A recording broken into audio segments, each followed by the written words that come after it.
to the Marketing Nomad Show, the fun pit stop for all things Instagram, where I also share my entrepreneurial journey, some of my lessons, wins, and challenges along the way, so it can inspire you to get started and grow on Instagram as well.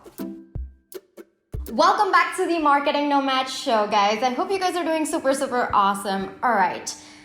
Okay, let me tell you what I'm up to today. Today, I was actually supposed to have another podcast recording at this time, and unfortunately, that did not happen due to unforeseen circumstances. So instead of recording for that episode, I'm actually recording for this episode because, well, I'm all dressed up.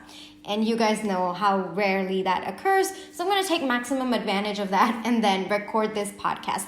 So luckily, I've actually sort of put down my points that I want to talk about in this episode. So that's all set. So without further ado, let's get into today's episode. Now, today's episode, we're going to talk about how to recover from a failed product launch. And I feel like not many people talk about this.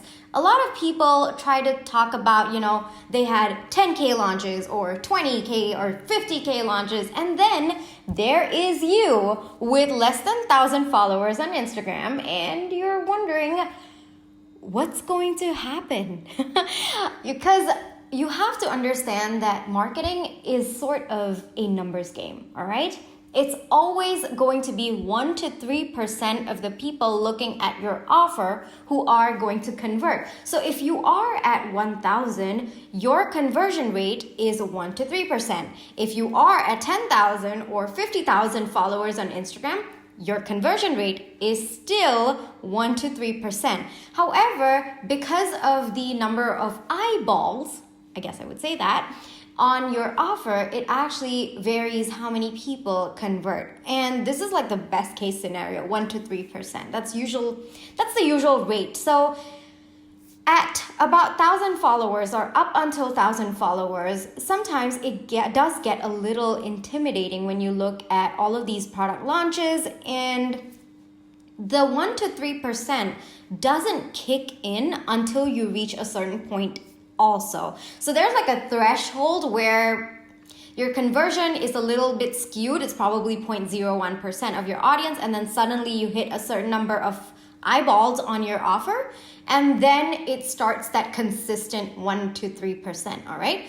So now the reason why I'm telling you this is because when you are doing product launches, especially during your initial stages of your Instagram journey, it can get a little bit crazy, all right? Crazy in the sense that maybe your expectations are a little too much, or maybe your expectations are just perfect, but you just don't have that many followers looking at your offer just yet. So it's very important at this point to manage your expectations, and more so managing, it's all about understanding what to do if your current product launch fails. And I'm going to put fails in double quotes because to me, I don't perceive failure as failure. If you guys have heard my previous podcast episodes, you know very well that I don't think of failure as failure. Failure is a success in itself because of the lessons that you're learning, and yes, basically that, guys. So I don't consider failures to be successes. I consider them to be maybe a detract from your route where, you figure things out and then you get back on track kind of thing. So no. Okay, so the mindset when you are launching, when you are at a lower number of followers, is going to be a little bit different. It has to be. Just that you can't be expecting 20K, 30K, or 50K launches. You have to manage your expectations accordingly. Now, you're gonna look at me and then you're gonna say, well, Prit, you just had a very successful product launch, so who are you to talk about failed product launches? Now, let me tell you something. I have actually had 4 failed product launches in the past 1 year. Not kidding, guys. 4 failed product launches, 1 moderately okay launch, and 1 successful one that you probably would have heard of for the InstaSavvy tribe. So For failed launches, so I'm kind of thinking of myself as an expert when it comes to failed launches. Absolutely. And what's life if you don't get to talk about your, all of these moments? So today I'm going to talk a little bit about those 4, failed product launches. And I'm also going to tell you what you need to do so that you can prepare your mindset to recover from a failed product launch. Because I remember the first product launch that failed for me, and that was earlier. It was later. Wait, let me tell you when it was. I think it was sometime in December 2019. Yes, that was when I released my first product. So basically 4 product launches. My first product launch beginning, I think December 2019, as I told you guys. So my first 4 product launches, nope, nothing, crickets, guys. Absolutely nothing. I actually expected 40 people to convert out of my 500 followers. At that time, I had 500 and didn't happen, all right?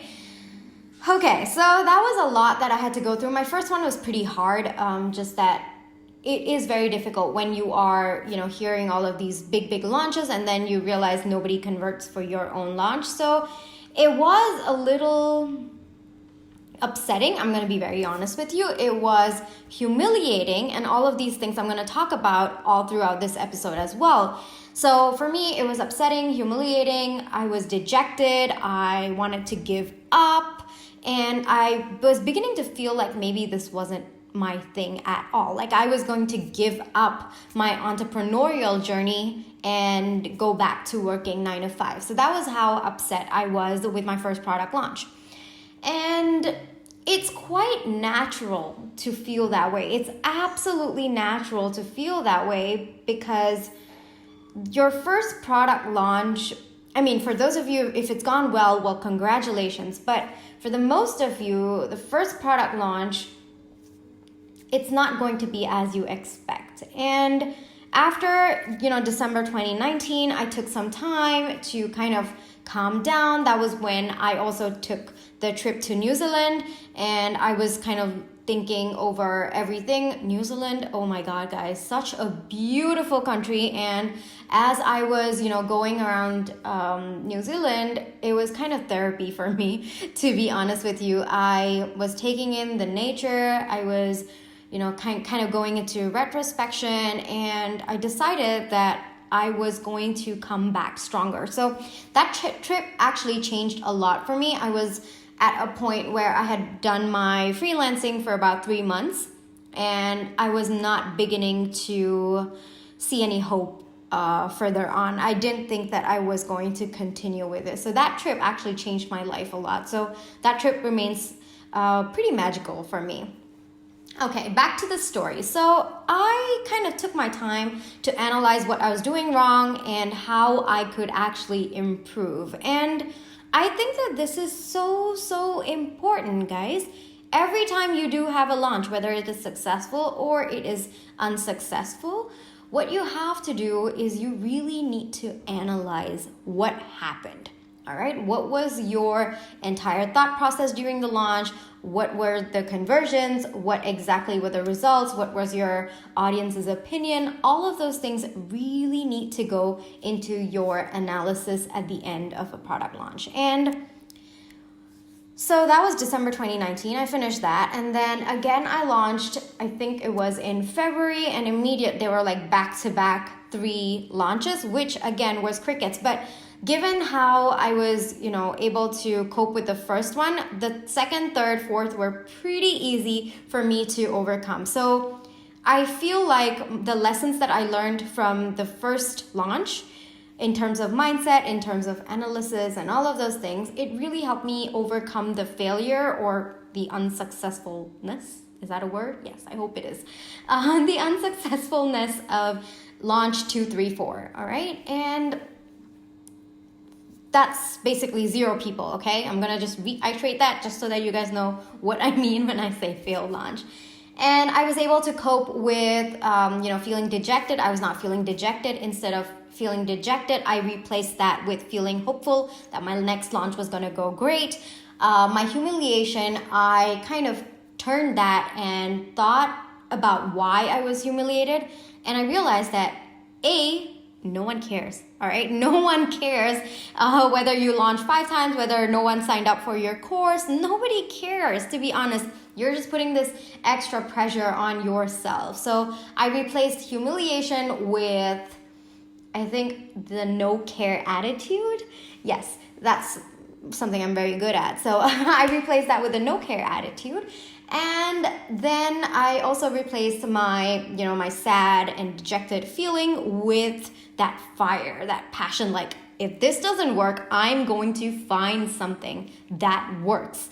Okay, so that was all the replacement. And there were definitely a bunch of steps that I took after my failed launch, which is what this entire episode is all about. And I'm going to dive into it in just a minute, guys. So after 4 failed launches, my 5th one, I got 4 people for my course. And at that point, I had learned how to manage my expectations. So I expected 7, which was pretty close. Like 4 is pretty close to 7. So I was feeling quite happy about that. And my 6th one, my best goal, and let me explain what does best goal mean. So for every single thing that I have goals for, there are 3 goals that I have. One is the good goal, one is the better goal, and one is the best goal, okay? So the good one is how many people, the minimum amount of people that I expect to onboard. The better is slightly better, obviously, as the name suggests, guys. It's slightly better than the good goal, and it's probably a healthy, I would say a healthy win, I would say. Yes, okay, I would say that. And my best goal is always the best case scenario, okay? So my best goal for the 6th product launch that I had was 25 people, okay? By that time, I was able to kind of figure out how many people will be coming, how many people, gauge the interest, gauge the number of people who will sign up and all of those things. So I got better at it. And I ended up onboarding 35 people. This was 1 year later, guys. My launch was in October of 2020, and I onboarded 35 solopreneurs for the InstaSavvy tribe. So this was after 4 failed product launches and 1 moderately okay product launch. So I exceeded my expectations. And guys, let me tell you, I was not at 10K followers. I was not at 20K followers. I was only at 900 followers for my 6th launch. So that's massive, guys. That's actually a massive conversion. And in marketing, we actually tell people, and as a strategist, we actually tell people don't hope for such conversion rates. And I actually had that conversion rate. So I was on top of the moon. And guys, not just that, 50% of my audience were actually people who had seen me through my previous 5 launches. They didn't hold it against me, and I guess that's the biggest lesson that I can tell you. So if you are feeling, a little scared about your upcoming product launch, this episode is for you. If you have already launched once and you're feeling a little demotivated, you're feeling a little weird, you're feeling humiliated, you're feeling angry, dejected, sad, all of those combination of emotions, then this episode is for you, okay? Now, let's go into my notes. I have just put steps. I haven't written anything more than that. So I'm going to talk to you guys as I go along. As you guys know, I don't like to script my episodes too much because I feel like it's not a conversation, and I feel like I want to talk to you guys and not rehearse and just be a robot, if that makes sense. Okay. Now, my final takeaway for anything and everything, whether you're in the middle of your product launch, whether you're after, or whether you're before it, the most important thing is you should not give up, okay? Don't give up at all, okay? So that, I guess, is the starting point and the end game of this episode. So I've already given that thing to you, but yes, let's go over 6 steps that I have for you that will help you navigate through your failed product launches. It will definitely help you recover and come back stronger for your next product launch. Now let's take a short break from our podcast episode and hear from our sponsors. This podcast episode is sponsored by the InstaSavvy Tribe, a paid monthly membership that gives you the technique, the game plan, and the mentorship to help you grow a quality following on Instagram, bring in those leads, and eventually make sales. TIST releases multiple topics every single month, ranging from planning your content strategy to creating a sales funnel using Instagram. This is so that you can fearlessly grow your business and gain that financial freedom you've been working so hard for. If you're interested to learn more, log on to www.themarketingnomad.co/TIST. If you're looking to accelerate your growth on Instagram with TIST, use coupon code podcast10 to get a 10% discount off the yearly plan for TIST. This is available exclusively for my podcast listeners. Now let's get back to our episode. Because guys, you can't give up, okay? Now, before we get into the 6 steps, there is the step 0, I guess. Yes, step 0 is what I would call it, and that is you need to fix your mindset. I'm sorry I'm being so brutal, but you really need to fix that mindset of yours, all right? Instead of thinking it as a failure, you need to start thinking of it as a lesson, as a minor setback that you have to overcome, or it is just part of your journey that you need to learn something and then overcome to get to your successful product launch. You also have to understand that the meaning of success is highly subjective, okay? For me, if I were to go back in time and think about those product launches, I would still call them a success because the lessons that I learned from each and every one of them were massive, like unbelievably, huge, that I don't think I would have learned in either my MBA school or, if I had those successes, okay? So those taught me a lot, and I feel like I was better equipped to handle each failed product launch as it went. And I also feel like because I was able to handle that so well, other things that were not working out to me, they did not seem that big anymore, okay? So now the first, I guess the step 0, I would call it, is to fix your mindset. You really need to work on that. You need to stop thinking that, what are other people thinking of me? Or I'm feeling so humiliated. Or no, you shouldn't be thinking any of those things anymore, all right? People don't even remember, from what I told you guys, people don't even remember that you had 5 product launches or that you were unsuccessful. Honestly, you're the only one who's watching yourself. Nobody's watching, your journey as intensely as you think they are. That's just your ego talking over there, okay? So fix that mindset. Stop. I would say, yes, take a day to wallow and probably binge on ice cream and, take yourself to the spa, all of those fun stuff. Take a day, let it sink in, but you need to jump back up, okay? So that's something that I did every time I feel like something's not going right with my work, which is more often than not. Spoiler alert, more often than not, yes, I do take some time to, think about it. I do take some time to feel bad. Yes, there's nothing wrong with feeling bad. Yes.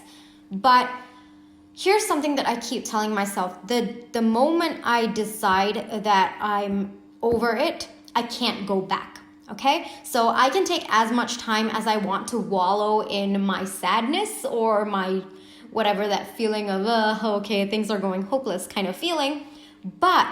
And I don't give myself more than 24 hours, guys. But the second I realize that, okay, I'm done wallowing, it's a rule that I have that I can't go back. So that has helped me. I hope it helps you as well. Okay? So step number 0 was fixing your mindset. It is not a failure. It is just a minor setback. You are going to get over it. You are going to learn so much from it. Okay. So now that we're in that healthy mindset and we're feeling awesome about ourselves, now let's go into step number 1. And step number 1 is you need to chart out your data and analyze it. You need to understand what data even means. How many people were on your Instagram page or your LinkedIn page or wherever it is that you were selling, whether it was your podcast, wherever it is. Try to figure out how many people were actually tuned in, how many eyeballs were actually there on the offer. And once you realize how many eyeballs were there on the offer, you also have to start realizing if your problem was with the way you sold your offer or whether it was just a numbers problem. And a numbers problem means that you just didn't hit enough number of eyeballs on your offer for it to convert at a 1 to 3% ratio. So those are two, usually common reasons. So if you are at a stage where, you don't have that many followers, your problem would be the numbers, all right? So you need to start working on fixing that numbers problem. So you need to start getting more eyeballs, whether it is getting started on a podcast in my case, whether it was, and yes, guys, I'm just being completely transparent with you guys, started this podcast to get more eyeballs on my company, my tribe, my offer, all of those things. This was a revelation that happened after a failed product launch. So yeah, all beautiful things come out of failures, I guess. Yes. I mean, not I guess. I know for sure. Okay. So back to the story. I always keep detracting, guys. Okay. Back to the story. Yes. So whether it is you need more eyeballs on your offer. So yes, then start on another social media platform. Yeah, that's my water drinking announcement. If you guys did not listen to the previous episode of Overcoming Imposter Syndrome, please go ahead and listen to it. All right, guys. Okay. Yes, where was I? Yes, okay. So, numbers problem, right? Yes, whether you want to start on another social media platform, whether you want to get on YouTube, whether on Instagram, do you maybe want to start engaging with other accounts so that more people can see you? Do you want to start commenting on bigger people's accounts or influencers in your industry so that more people can see your page? So that would be the steps that you take. That would be your analysis of your data. Now, if it is a sales problem, which means if you have the numbers, you have 10K followers, you have maybe 5,000 people on your podcast, and yet you are not able to convert, and yet you had a product launch that was so unsuccessful, then your problem is with the sales aspect of it, which means your marketing messaging. Check if you are actually speaking to your target audience. Check if you know who your target audience is. Check if the words that you're using are what they can connect with. Is maybe your text on your landing page too confusing? Maybe they didn't understand what it was. Maybe you are not selling yourself correctly. Maybe you didn't go live and answer their frequently asked questions. There's so many reasons with the sales aspect of it. So once you put out your data, you put it all on a spreadsheet, you put it out there and you analyze, you'll be able to know one of your two routes. One, whether it's a sales problem, and two, whether it's a numbers problem. And that gets me to step number 2. Step number 2 is to figure out the areas that you need to improve and what to do better next time. Like I told you, if it's a numbers problem, then your problem is that you don't have enough numbers. So your next steps and the areas that you need to improve is to get on with your visibility. You need to get visible. You need to put yourself out there on different platforms, on maybe platforms that your audience are hanging out on. So all of those things. And of course, if it's a sales problem, the areas that you need to improve on is maybe your marketing copy, your sales technique. If you want to hire someone, you can hire someone. All of those things kind of come into your step number 2, and that is to figure out the areas that you need to improve, what to do better next time. And it could be as simple as, well, I forgot to go live, or I didn't have the motivation to go live this product launch. Next product launch, I'm going to go live every 3 days. I'm going to make sure that my audience sees my face a lot. And that was actually one of my revelations, by the way, guys. So there are so many reasons. And when you actually sit down, take the time, and I recommend taking a day or two to actually sit and work through everything that you did over the product launch and before it, and even a little after it as well. So once you figure out your areas of, where you can improve, the next thing that you have to do is to talk to your experts or watch them do their product launch, or just research about it. Just go online, check it out. Now, one of the biggest things that you will learn at this step is how the people who are successful are doing it right. What exactly are they doing that you didn't do? What is it that you are lacking in your process? And for me, there were a couple of things that I learned from my experts, the experts in, the sales part of things. And I watched so many YouTube videos on how to sell, how to write marketing copy that, sells. And all of those things. I even took up a course on that, on how to do storytelling. So these were all the things that I did to improve myself in the areas that I was talking about. When you're talking to experts, I do want to say that sometimes people who are, industry leaders, they might not be so open to talk to you about it, but you can spend some time listening to their podcast or just watch them how they do their webinars, watch how they sell, what are the words that they are using. Take a note of that. Actually sit and write down, make notes, not on the topic that they are teaching, but on how they are presenting it. Are they formal? Are they casual in their, delivery of their webinar? Do they show up on their lives every other day during their product launch? How are they promoting their products? Are they giving a coupon? Are they giving some sort of a limited time offer? What exactly are their emails about? How are they selling in their emails? How are they pushing people to sell? And this is so easy, guys. All you have to do is, go to an industry leader or even a competition. Yes, you can learn so much from them as well. Sign up for their newsletter. Most likely you are going to get notified when they have an offer. And those are things that you need to take a look at. Whether your email marketing was not strong enough, maybe you stopped midway because you thought you were annoying your audience, which I did, by the way, guys. Full transparency. In the middle of my second launch, I was sending out emails every alternate day, and I thought that I was bugging people, so I stopped my campaign midway. And then after that, I took a look at one of my experts, in the industry, and what do I know? She sent emails every single day of her product launch, which was a 2-week period launch, and I actually never got irritated with it. So that's when I realized that, I was doing something wrong and I needed to fix that. I needed to be open-minded when it came to email marketing. So there's so many things that you will understand and you will learn as you watch the experts do it, as you research. YouTube videos, guys, helped a ton. Okay, there's so many things out there, and once you start researching, once you start figuring out, things that you could type on Google even, you could be like, what emails should I send during a product launch? Those are all things that you will learn. Enroll yourself, for some courses if you have to as well. So that would be step number 3. Now, step number 4 is very, very important, and that is talk to your audience and gauge what they want or expect from you.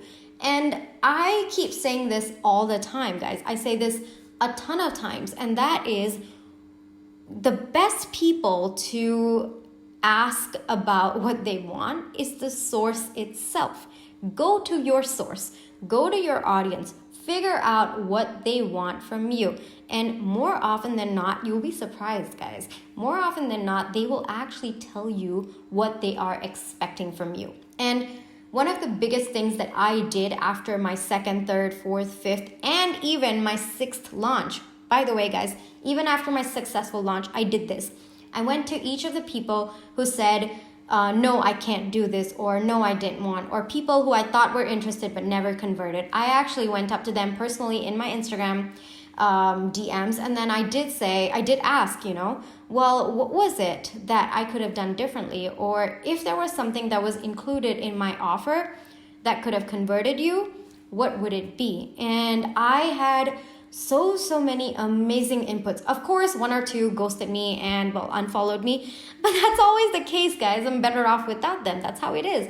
But there were a huge chunk of people who actually took the time to reply, and I'm so grateful for them.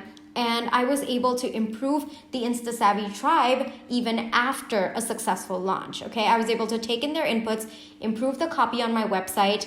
If you guys can take a look at my website, you will know that I am restructuring it, and a lot of it is because of the feedback I got after my successful launch.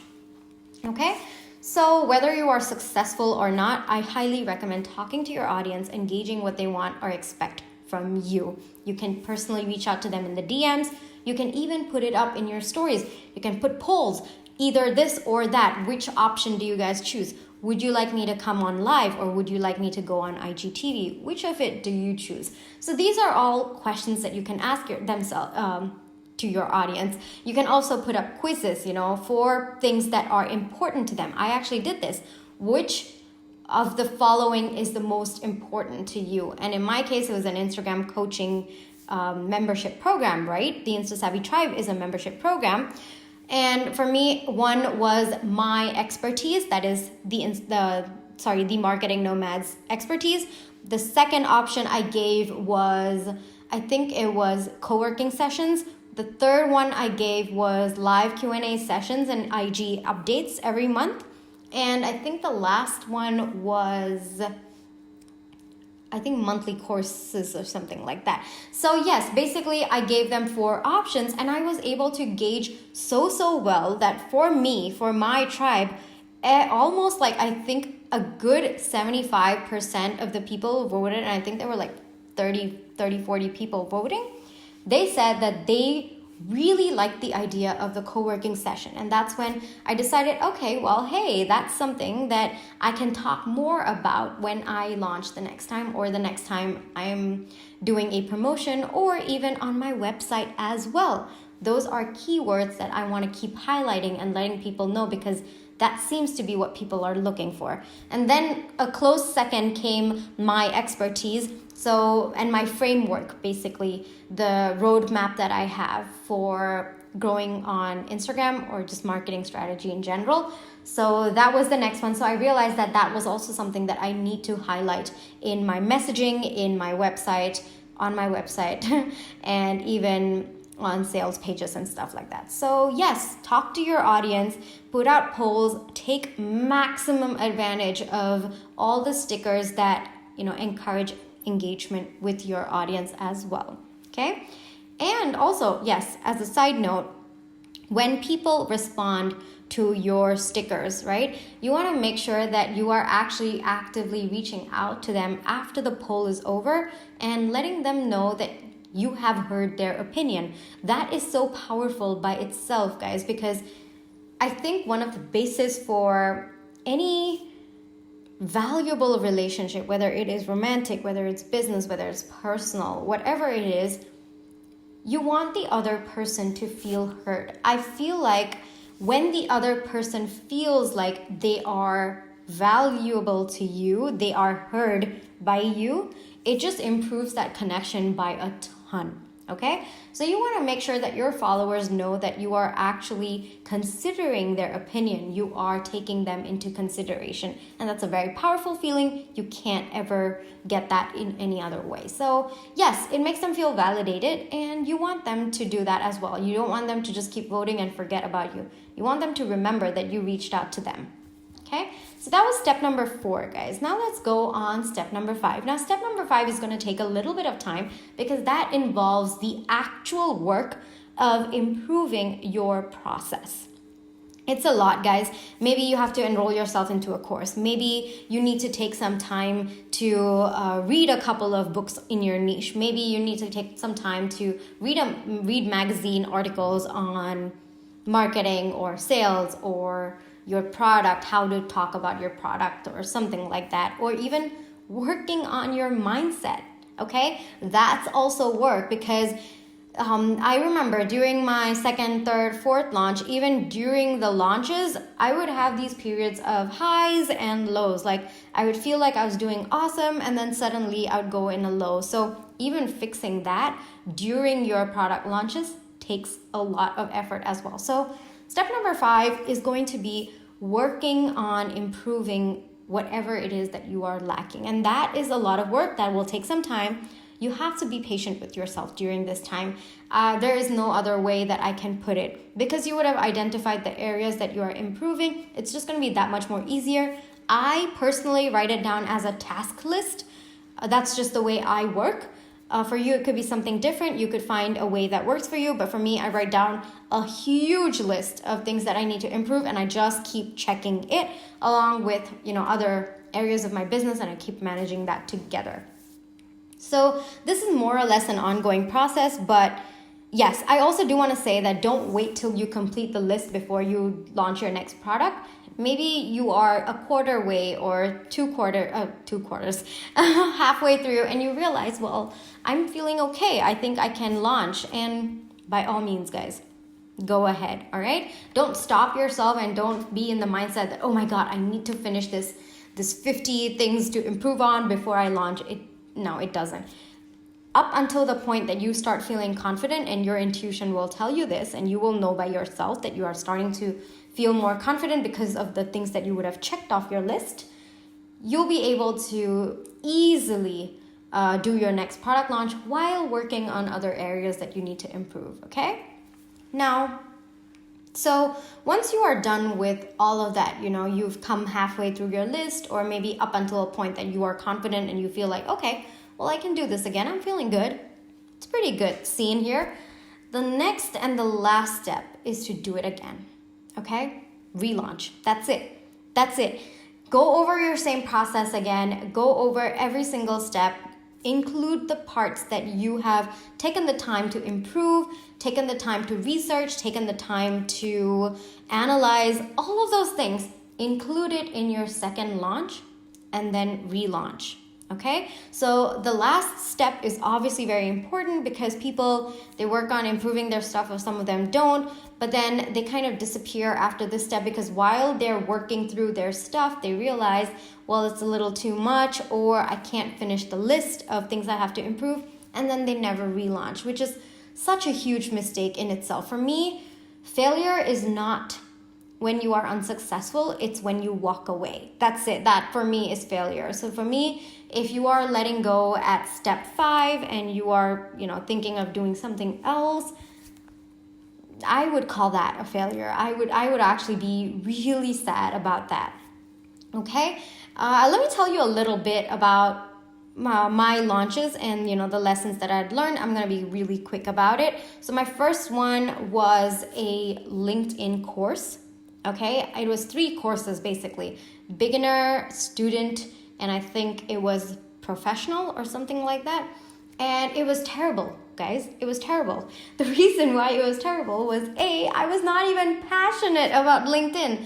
I just felt like everyone was doing LinkedIn courses, and I felt like everybody wanted to learn about LinkedIn, and I just ran along there. So naturally, I wasn't invested in the product launch, and naturally, I wasn't invested in the course as well. It was just, yes. So that lessons learned from that product launch was I needed to find something that, well, A, my audience liked, B, I was passionate about and had the industry authority in, and C, I also needed to find a less complicated way to, have an offer, because 3 offers with beginner and student, that didn't even make sense. And then pro for professional, that also didn't make sense. And it was more or less the same, overlapping, and my products were just not top notch at all. They were not even any notch for that matter. So yes, that was the lessons learned from the first launch. The second one was I did Instagram audits, Instagram and LinkedIn audits actually. The second launch was Instagram and LinkedIn audits, and I didn't get anyone for those because one, I didn't sell it priorly, in the sense that I didn't build up the hype to it. I just decided one day that I was going to sell, and then I just randomly came on Instagram and started selling, and it was just pointless because no one even knew what it was about. In hindsight, they didn't even know what an audit was about. I just said Instagram audit, and I didn't explain what the audit contained and all of those things. So those were lessons learned for step number 2. For launch number 3, I decided to drop LinkedIn because I realized I was not at all passionate about it, but I was passionate about Instagram audit. And then I did my Instagram audit. For my third launch, I think after, I sort of did my Instagram audit launch. That was my third one. I did get a few people who were interested, but nobody actually converted. And I feel like in the Instagram audit, I gave 3 different sections. One was basic, standard, and premium. And I felt that just confused people even more. Okay. So then I realized that I just needed to simplify everything. So my fourth launch was just Instagram audit, just one audit. And it was at a minimum price, and it was a pretty good price actually. And I had a lot of people actually, I think probably 10. Yeah, at that time it felt like a lot, like compared to 0, right? So at that time it felt like a lot. 10 people were interested. And I think for my fourth launch, after I launched my 5th product, after I launched an Instagram course, a 90-day Instagram course, that was my 5th product, people actually came to me for an Instagram audit. So yeah, so I guess I wouldn't say that my 4th product launch was completely a failure, but that was a good 3 months later that people came to me for an Instagram audit. So I got 4 people for my 5th launch, which was a 90-day Instagram course.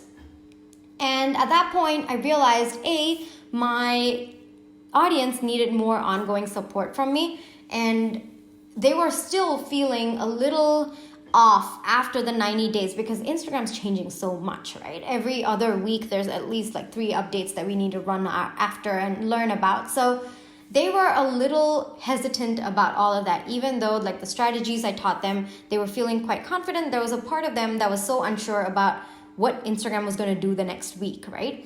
So that's when I decided, okay, well, if that's the case, then I'm going to do a monthly membership. And that's when I came up with the idea of the InstaSavvy Tribe, and that was my 6th launch, and I nailed it, guys. I completely had the product that my audience really wanted, something that I'm passionate about, and something that worked for me long term as well. So it took me six times to finally get a product that my audience wanted and a product that worked and that resonated with my audience. So what I'm saying is, if I had not analyzed at every stage, I would never have gotten to my 6th product. Even if I had given up at any one of those stages, I would not have reached a point where I think I am successful. I am coaching 35 plus solopreneurs. It's an open membership. You can join anytime. It helps people not just grow their business on Instagram, it just helps them grow their business with other marketing strategies. So I think that it's pretty awesome. I have a lot of people coming and telling me that that's such an awesome program. I even have my members telling me how grateful they are that I started this. And if I think back and I look back, and wonder, well, if I had stopped at any one of the stages, this wouldn't be there today. And I feel like that would have been such a disservice to the people who are counting on me, okay? So if not for yourself, I think moving on or recovering from a product launch is so important, because it shows that you are trying to bring a product that everyone's going to love and value. Okay, you are putting your expertise in the best package. You are making that time to put your expertise for your audience to help them in ways, in unimaginable ways. So yeah, think of it as a service to them. Think of it as your duty to people who trust you and love you. All right. And one last pro tip that I do have for you before I wrap this whole episode up. I think like I gave a lot of tips in this, but before I wrap this episode up, this is something that I personally follow as well. I keep a separate business journal. My personal journal is separate. I have something called a business journal, which I put the date every single day and I write down what I am doing. All right. If I change course somewhere middle of my marketing strategy, I write down why I did that. And that has helped me. I've been doing it for a couple of months now. I'm not sure how long, but I've been doing it for a couple of months. And every time I feel like, oh, why did I do this? All I have to do is just open up that notebook, check what was my thoughts at that given point, and then it all makes sense. And that has also helped me analyze the places that I'm going wrong. It has also helped me analyze the things that I am doing right. So I highly recommend keeping a separate book by itself. Don't mix it around with your personal journal. Keep it separate, keep it and call it your business journal, okay? Start writing every single thing that you are doing with respect to your business, any thoughts that you have, any things that you've changed, any alterations you've made to any strategy, or even if you are learning something, write down, I'm learning, I took this course, I bought this course, or something like that. Everything that you do business related, write it down in that book. You have no idea how transformative that thing is, all right? Okay, with that, I'm going to wrap up this episode, guys. And for those of you who are listening up until here, well, thank you so much for joining in to this episode. I truly enjoyed talking about how to recover from, product launches, failed product launches. And if you guys are interested to step up your growth on Instagram, then feel free to check out my, Insta Savvy tribe. It's available. It's open and it is absolutely to help you. Now, for those of you who are interested, please feel free to visit www.themarketingnomad.co/TIST.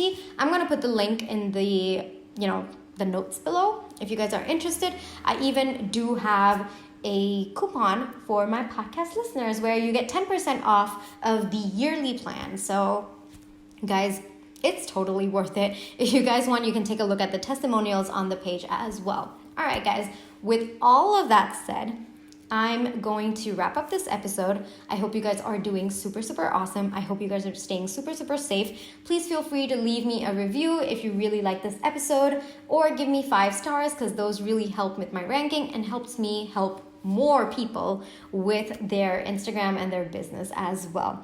All right, guys, I'm going to call it a night. I hope you guys are doing awesome. Bye.